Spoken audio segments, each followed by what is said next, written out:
I lost my baby 6 weeks ago. Can I breastfeed him? Korean Mafia boss. Damon's baby screamed non-stop on the first-class flight. 8 hours without food, every bottle rejected, passengers complaining, flight attendants helpless. When Eritrean nurse Sanara made an offer that changed everything. I lost my baby 6 weeks ago. My body still makes milk. Can I breastfeed him? 3 months later, she's living in the apartment Daemin bought her, caring for baby Juwon, who won't let anyone else touch him, falling dangerously in love with the criminal boss whose violent world she swore to avoid. But when his abandoned ex-wife, Bora, returns demanding her family back with blackmail evidence that could destroy Damon's empire, and his cold mother arrives from Korea, calling Sanara inappropriate and just the help. The nurse who sacrificed her grief to save a stranger's baby receives an anonymous video of her kissing Damon with a brutal ultimatum.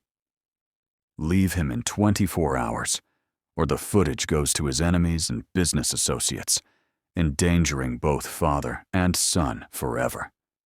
Before we continue, can I ask you a question? Where in the world are you watching from? Comment below, because we'd love to know how far these stories travel, and hit the subscribe button, because it helps us create more heartwarming stories. The baby's screams pierced through the quiet hum of the first-class cabin like a siren that wouldn't quit. Dom and Choi had tried everything. The bottle sat untouched on the tray table. The pacifier lay rejected on the empty seat beside him. Even the expensive noise-canceling headphones he'd placed over his son's tiny ears had been swatted away by flailing infant fists. Juwon's face had turned an alarming shade of red, his small body arching in distress as passengers shot dirty looks in their direction. A businessman 2 rows ahead slammed his laptop shut with obvious irritation. The flight attendant hovered nearby, her smile strained, as she offered yet another suggestion Damon had already tried. Sweat beaded on his forehead despite the cool air conditioning. 3 months. He'd been doing this alone for 3 months, since Bora walked out without explanation, leaving only a note that said she couldn't do it anymore. No forwarding address, no phone number. Just gone, as if their son meant nothing to her at all. The first few weeks, Damon had managed with nannies, but none of them lasted. Juwon rejected them all, crying until his voice went hoarse. Now, exhausted from sleepless nights and drowning in business obligations he couldn't ignore, Damon found himself on this flight to New York with a screaming infant and absolutely no idea what to do. Across the aisle, a woman had been watching. Damon noticed her from the corner of his eye, and his jaw tightened. Just another judgmental stranger who thought she could do better. He'd seen that look 100 times in the past 3 months. But when she stood and moved toward him, something in her expression made him pause. Her eyes held no judgment. Instead, they reflected a deep sadness mixed with understanding that seemed to reach right through his frustration. She was beautiful in a way that caught him off guard. Her skin was the rich brown of polished mahogany, and her dark eyes held a warmth that seemed at odds with the clinical compassion he'd seen from nurses and nannies. She wore simple clothes, jeans, and a loose sweater, but carried herself with quiet dignity. "Excuse me." Her voice was soft, accented in a way he couldn't immediately place. "I don't mean to intrude, but I'm a nurse. May I look at him?"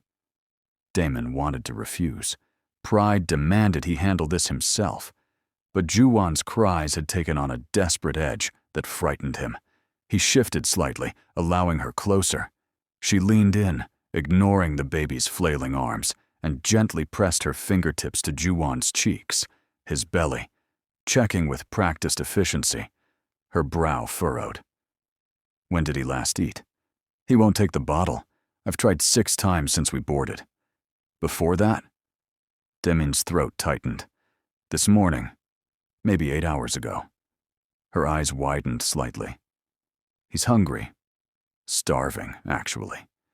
Sometimes babies refuse bottles when they're stressed or can sense their parents' anxiety. She paused, her next words coming slower, more carefully. I know this is unusual, but I lost my baby 6 weeks ago. My body still makes milk. I could feed him if you're comfortable with that. The offer hung in the air between them like something fragile and impossible. Damon stared at her, certain he'd misheard. Around them, other passengers had started to complain more loudly. Someone called for the flight attendant. A woman behind them muttered about people who shouldn't travel with infants if they couldn't control them. Juwon's screams reached a new pitch, his little face scrunched in misery. You're serious? Completely. I understand if you think it's strange. But that baby is hungry, and I can help him. That's all that matters right now. There was no judgment in her voice, no pity, just a simple statement of fact, delivered with such calm certainty that something in Damon's chest loosened. He looked down at his son's tear-stained face, at the way Juwon's tiny hands grabbed at nothing, searching for comfort he couldn't provide. The bathroom area. There's more privacy there. She nodded and stood, waiting while Damon gathered Juwon's blanket. His hands shook slightly as he lifted his son, following this stranger toward the back of the plane. The flight attendant started to object, but something in Damon's expression made her step aside. In the small area near the bathrooms, partially shielded from view by a curtain, she took Juwon from his arms. The baby continued crying, but she simply held him close, murmuring something in a language Damon didn't recognize. Her voice had a musical quality, rising and falling in a soothing rhythm. Then she adjusted her sweater and brought Juwon to her chest. The baby latched on, immediately, and the sudden silence felt like a physical thing. Damon watched in stunned amazement as his son's little fists unclenched, his body relaxing completely for the first time in days.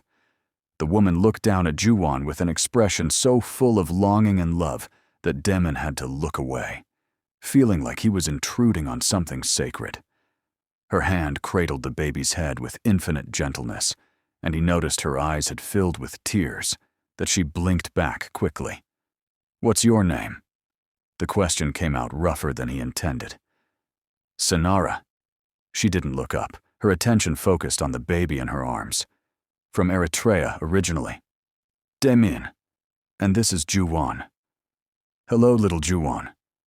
She smiled down at the baby, who had closed his eyes in contentment. "You were so hungry, weren't you? It's okay now." They stood in awkward silence, the sounds of the plane a distant hum around them.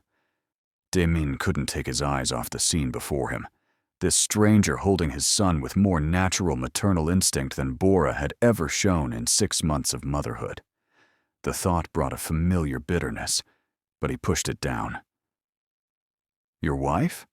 Sonara's voice was gentle, but the question still stung. "Gone. 3 months ago. She left us both. I'm sorry." And the way she said it, he knew she meant it. "That must be incredibly difficult." "We're managing." The lie felt hollow even to his own ears. Sonara glanced up at him, and in her eyes he saw she knew it was a lie, but she didn't call him on it. Instead, she looked back down at Juwon, who had fallen into the peaceful sleep of a well-fed, content infant. "He's beautiful. You're lucky to have him." Something in her voice, that deep undercurrent of grief, made Damon's throat tighten. "What happened? To your baby?" "Born too early, lived for 3 hours."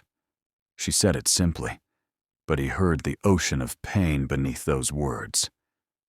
"Coming back from the funeral when I boarded this flight." The revelation hit him like a physical blow. This woman, drowning in her own grief, had reached out to help his son anyway, had offered the milk meant for her own child to comfort a stranger's baby. The generosity of it, the raw courage it must have taken, left him speechless. "Sonara, I don't know how to thank you. You don't have to. Holding him helps me too.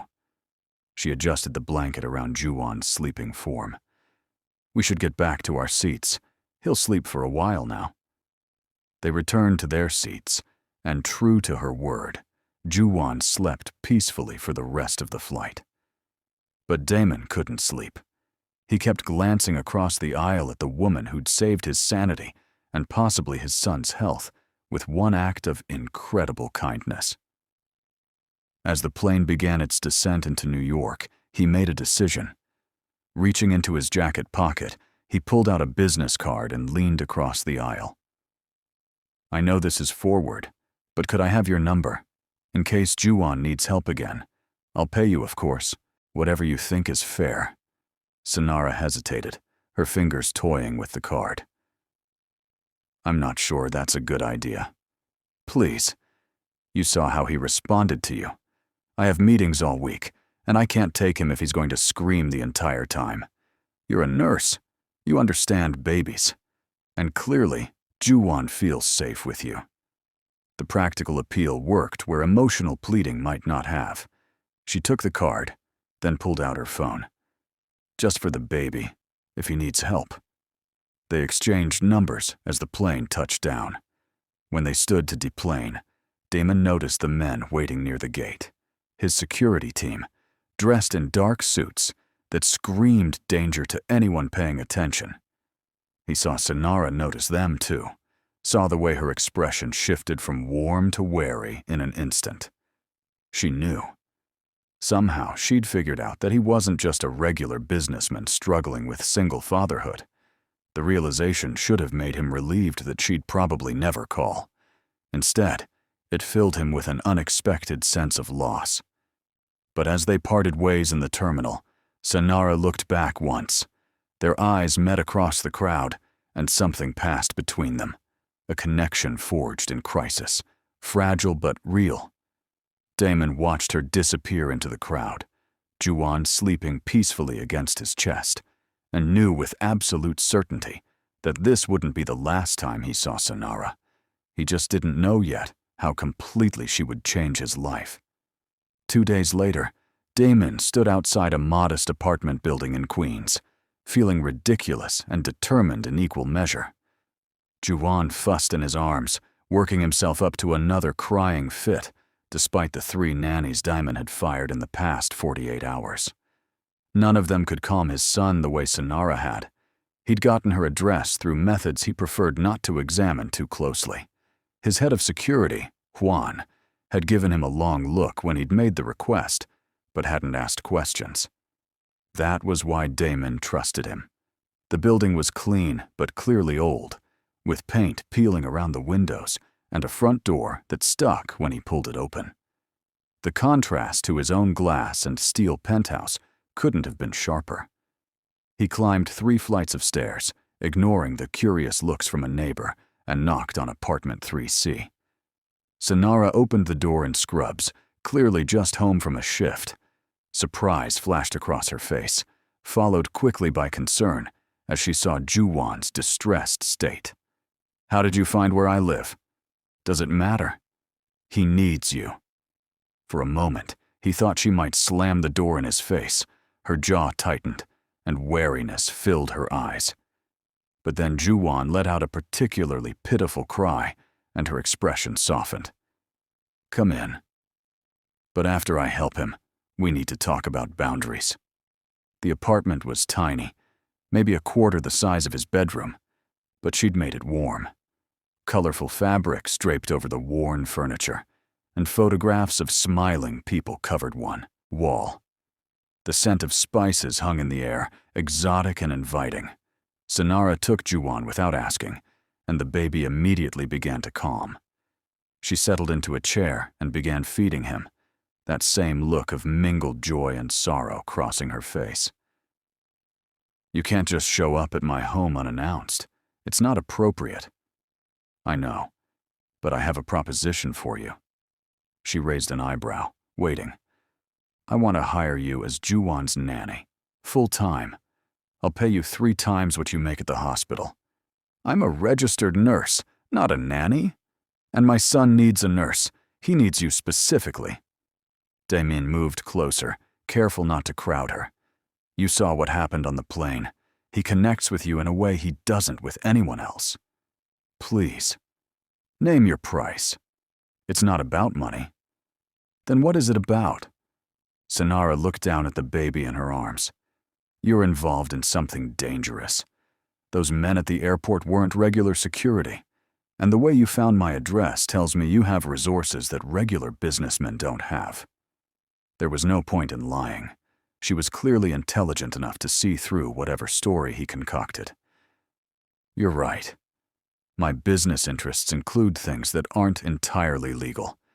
But I would never let anything happen to you or Juwon. You'd be protected.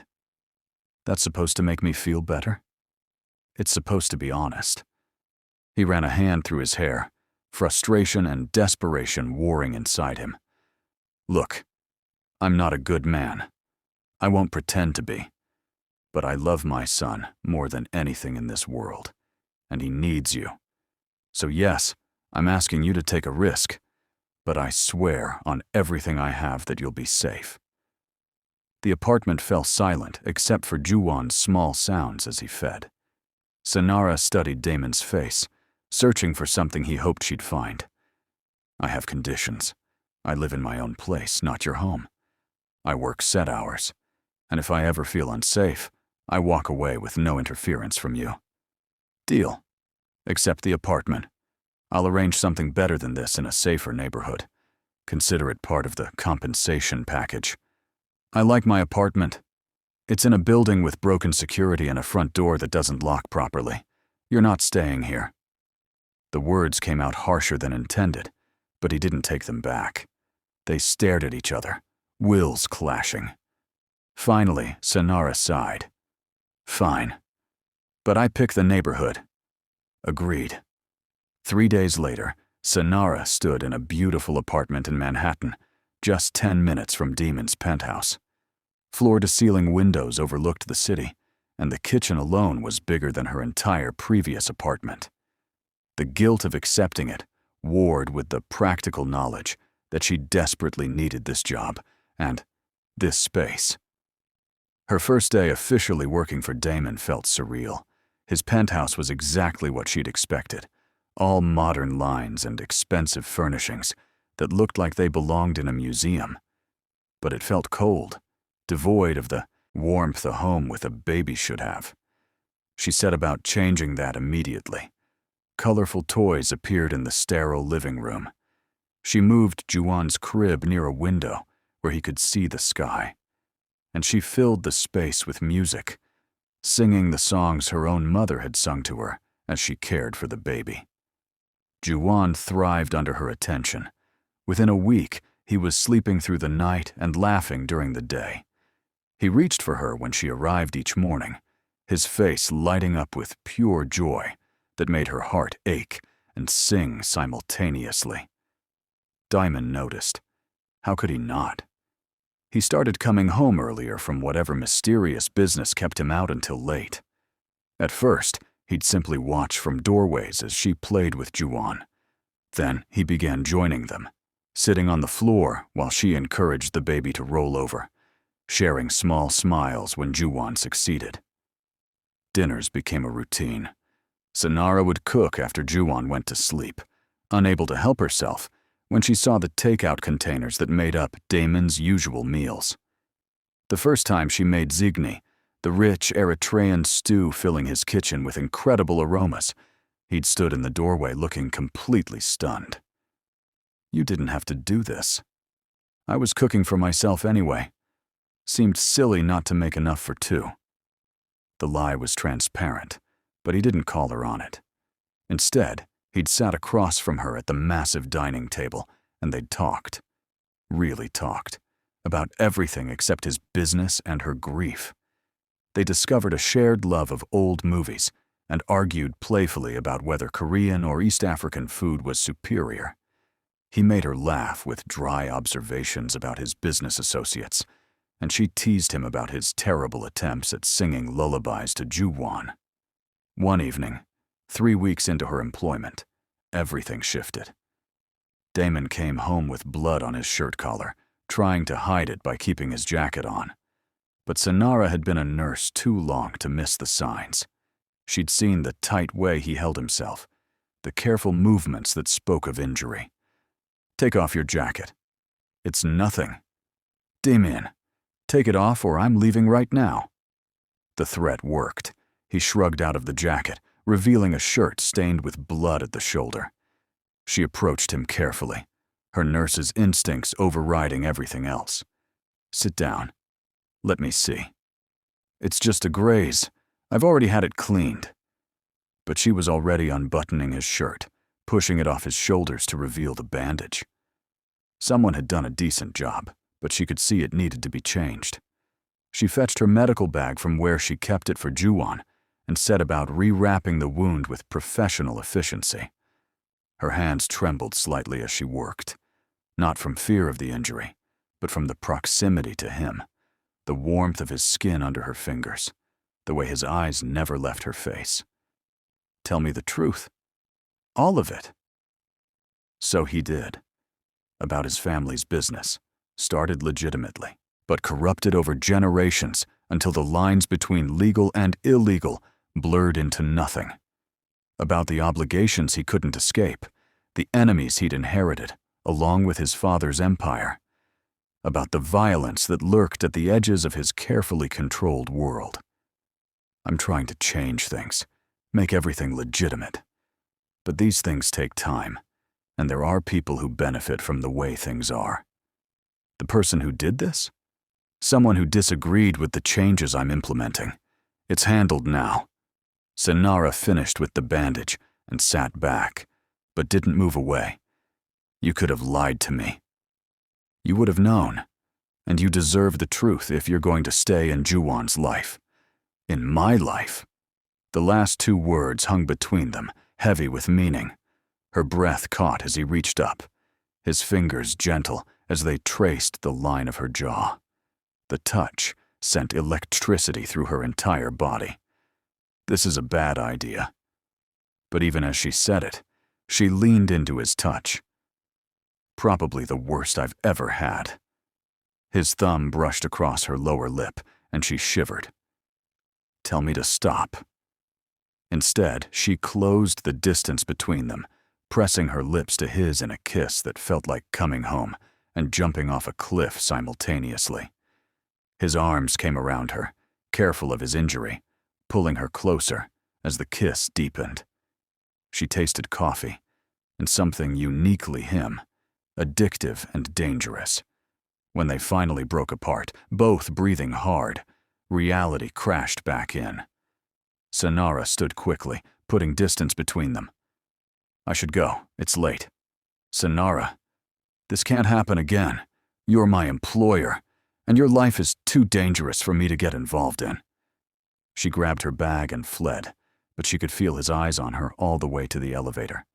In the safety of her apartment, she touched her lips, still feeling the warmth of his kiss, and knew she was lying to herself. It would happen again. She wanted it to happen again, and that terrified her more than any amount of danger. The next morning, she arrived at his penthouse with her heart in her throat, unsure what to expect. But Damon greeted her normally, as if the kiss had never happened. They fell into their usual routine, caring for Juwon, preparing meals, talking as the baby slept. But the tension between them had shifted into something electric. Every accidental touch felt deliberate. Every shared glance lasted too long. The air itself seemed charged with possibility and restraint. A week after the kiss, late in the evening after another shared dinner, Damon walked her to the elevator. His hand caught hers as she pressed the button. "I can't stop thinking about you." "Damon, I know all the reasons this is complicated. I know you're scared, and you have every right to be. But I'm falling for you, Sonara. I need you to know that." The elevator arrived, the doors sliding open. She should step inside, should put distance between them before this went any further. Instead, she turned back to him, rising on her toes to press a quick kiss to his cheek. "I'm falling too. That's what scares me." Then she stepped into the elevator, watching his expression shift from surprise to hope as the doors closed between them. Her heart raced the entire ride down, her mind spinning with possibilities and fears in equal measure. She didn't see the woman watching from the shadows of the parking garage, didn't notice the camera that captured her leaving Damon's building, or the cold smile on Bora's face as she reviewed the footage. Damon's ex-wife had returned, and she had plans that would shatter the fragile happiness they'd started to build. The knock on the penthouse door came at 7 in the morning, too early for Sonara's usual arrival time. Damon opened it to find a woman he'd once promised to love forever, standing in the hallway with designer luggage and a smile that didn't reach her eyes. "Hello, Damon. Miss me?" Bora looked exactly as she had the day she left. Perfect hair, perfect makeup, perfect clothes that probably cost more than most people made in a month. But her eyes held a calculating coldness that he'd somehow missed during their brief marriage. "What are you doing here?" "Coming home. I made a mistake leaving. I want my family back." She pushed past him into the penthouse, her gaze sweeping over the space with obvious approval. "I see you've redecorated. Much warmer. Did you hire someone?" Before he could answer, Juwon's cry echoed from the nursery. Bora's expression flickered, something almost like distaste crossing her features, before she smoothed it away. "My baby. I've missed him so much." The lie was so blatant that Damien almost laughed, but he bit back the response and went to get his son, returning to find Bora examining family photos that Sonara had framed and placed around the room. Photos of him and Juwon, capturing moments of joy that Bora had never been part of. She reached for the baby, but Juwon took one look at her and screamed, turning his face into Damon's chest. Bora's eyes hardened. "He doesn't remember me. How sad. But we'll fix that now that I'm back." "You're not staying here." "Of course I am. I'm still your wife, Damon. We never divorced." The reminder hit like a slap. In the chaos of the past 3 months, he'd never gotten around to filing papers, too busy keeping his business together and learning to care for a baby alone. The oversight now felt catastrophic. "There's a guest house on the property. You can stay there while we sort this out. But Bora, make no mistake, we're getting divorced. What we had is over." "Is it? Or are you just confused because I left?" "It happens, darling. Postpartum depression is very real. But I've had treatment, and I'm ready to be a mother now." Her smile sharpened. "Unless there's another reason you want me gone. Someone new, perhaps." The way she said it, the knowing glint in her eye, made his blood run cold. But before he could respond, the elevator dinged, and Sonara stepped out, her usual warm smile freezing when she saw Bora. "I'm sorry. I didn't know you had company. I can come back later." "No need." Bora's voice dripped false sweetness. "You must be the nanny. How convenient that you're here. You can show me where you keep Juwon's things." Sonara's gaze flickered to Damon, questions, and something that looked like hurt swimming in her eyes. He wanted to explain, to pull her aside, and tell her this changed nothing. But with Bora watching like a hawk, he could only give her a slight shake of his head. The next 2 weeks were torture. Bora made Sonara's life miserable with 1,000 small cruelties. She criticized everything, from the way Sonara dressed Juwon to the food she prepared. She'd walk into rooms and fall silent, making it clear she'd been talking about Sonara before she arrived. She constantly reminded everyone that Sonara was just the help, not family, and certainly not important. Worse, Damon's mother arrived from Korea after Bora called her with exaggerated tales of her son's life falling apart. Hee-ja Choi was a force of nature, elegant and cold as winter frost. She took one look at the situation and made her opinions crystal clear. Sonara overheard the conversation from the hallway, frozen in place with Juwon in her arms. "You're seriously considering this woman? An African nanny? What will people say?" "I don't care what people say." "Well, you should. Your business relationships depend on maintaining respect. How can you do that with someone so inappropriate on your arm? Bora is your wife, the mother of your child. She made a mistake, but she's back now. This is your chance to fix your family. Bora is not Juwon's mother. She never was. She abandoned us.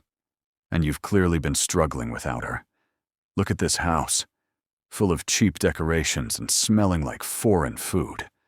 This is not how we live, Damon." Each word felt like a knife. Sonara looked down at Juwon, who gazed up at her with complete trust, and felt tears prick her eyes. She'd been foolish to think this could work. Foolish to imagine she could fit into Damon's world, or that his feelings for her could overcome the massive obstacles between them.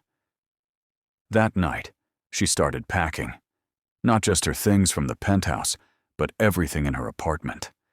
She'd leave the city entirely, go somewhere Damon's reach couldn't find her. It would hurt. God, it would destroy her to leave Juwon. But staying would only make everything worse. She'd nearly finished when her apartment door opened. She'd been too distracted to hear the lock, but suddenly Damon stood in her doorway, his eyes wild. "What are you doing?" "What I should have done weeks ago. Leaving." "No." He crossed the room in 3 strides, grabbing her hands. "You can't leave. Not now. I have to. Your mother is right. I don't fit in your world. Bora is your wife, and no matter what happened between you and me, that's reality. Bora means nothing to me. She never did. Not really. What I feel for you is real. It doesn't matter what we feel. Look at the situation clearly. You have a business to protect, a reputation to maintain. I'm just the nanny who got too close. You're everything." The words came out fierce, almost angry. "You brought life back into my home. You made Juwon smile. You made me remember what it feels like to want something beyond power and control. I can't lose that. I can't lose you. Damon, please don't make this harder." Instead of arguing further, he kissed her, not gentle or tentative like before, but desperate and demanding, his hands tangled in her hair, pulling her closer, as if he could make her stay through sheer force of will. And she kissed him back with equal desperation, knowing this was goodbye, even as every cell in her body screamed at her to stay. When they finally broke apart, both breathing hard, tears streamed down her face. "I love you." The confession fell from her lips like a secret she'd been holding too long. "I love you, and that's exactly why I have to go." His expression cracked, raw pain breaking through his usual control. "Then stay. Please. I'll fix this. I'll handle Bora and my mother, and anyone else who tries to come between us." Some things can't be fixed. But even as she said it, he was pulling her close again. And this time, when they kissed, it turned into more. Clothes shed between desperate touches, whispered confessions against heated skin. They came together with an intensity born of need and fear of losing each other, creating a memory that would have to sustain them through whatever came next. Afterward, lying in his arms in her half-packed apartment, Sonara allowed herself one moment of perfect peace. One moment to memorize the feel of him beside her, the sound of his heartbeat, the way his hand traced lazy patterns on her shoulder. "Stay until morning. Give me one more night." She should refuse, should send him away and finish packing. Instead, she nodded, curling closer, pretending tomorrow wouldn't come. But morning, always, and with it came a message on her phone from an unknown number. A video showing her and Damien kissing in her apartment doorway. Below it, words that made her blood freeze. Leave him, or I'll send this to all his business associates and his enemies. You'll destroy him and endanger his son. You have 24 hours. Bora. It had to be. The woman had been watching, waiting for exactly this moment. And she'd succeeded in finding the one thing that would make Sonara run. She looked at Daman, still sleeping peacefully beside her, and felt her heart shatter. She couldn't ruin his life, couldn't put Juwon in danger. No matter how much it cost her, she had to disappear. Moving carefully, she slipped from the bed and finished packing in silence. She wrote a note, brief and inadequate, saying only that she couldn't do this anymore, that it was better for everyone if she left. Nothing about love or sacrifice, or the way her heart was breaking with every word. She placed it on the pillow beside him, pressed one last kiss to his temple, and walked out of her apartment and his life. By the time Damien woke and found the note, Sonara was already gone. If this story pulled at your heartstrings, hit that subscribe button so you never miss what happens next. Drop a comment telling us where you're watching from and whether you think Sonara made the right choice. Your support keeps these stories coming, so show some love.